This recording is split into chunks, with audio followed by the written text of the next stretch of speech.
Solve each of the following equations for the unknown pronumeral. For part A, we have 7 minus 3 times y divided by 5 equals 5. So the first thing that happens to y is that it's multiplied by -3 and 7 is added onto it. Then all of that is divided by 5 to give 5. So the first thing we're going to do is the opposite of the division. So we're going to multiply both sides of the equation by 5. And the reason why we do that is multiplying by 5 and dividing by 5 are inverse operations, so they cancel. Therefore, we're left with 7 minus 3y is equal to 25. Next, we're going to subtract 7 from both sides of the equation. So we do that so the positive 7 here and the negative 7 there will cancel. And this will leave us with minus 3y is equal to 18. Therefore, as y is multiplied by -3, dividing by -3 on both sides of the equation will leave y by itself. So here we've had the times -3 and divide -3 cancel. Therefore, we get y is equal to 18 divided by -3 is -6. Therefore, y equals -6 is the answer for part A.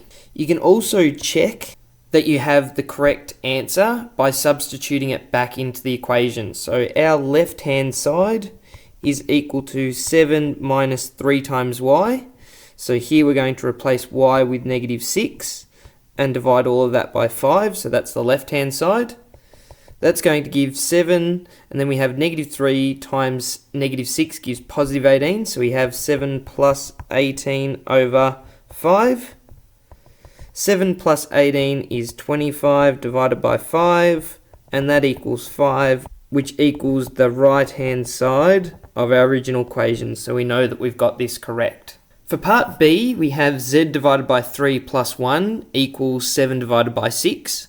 So this time we're going to take a slightly different technique for getting the answer out.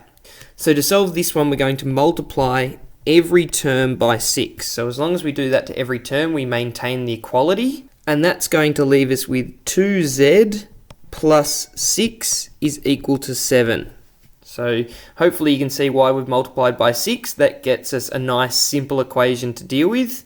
Now this says z is multiplied by 2, then 6 is added to equal 7. So we're going to start by subtracting 6 from both sides of the equation. So if we do that, we get 2z is equal to 1.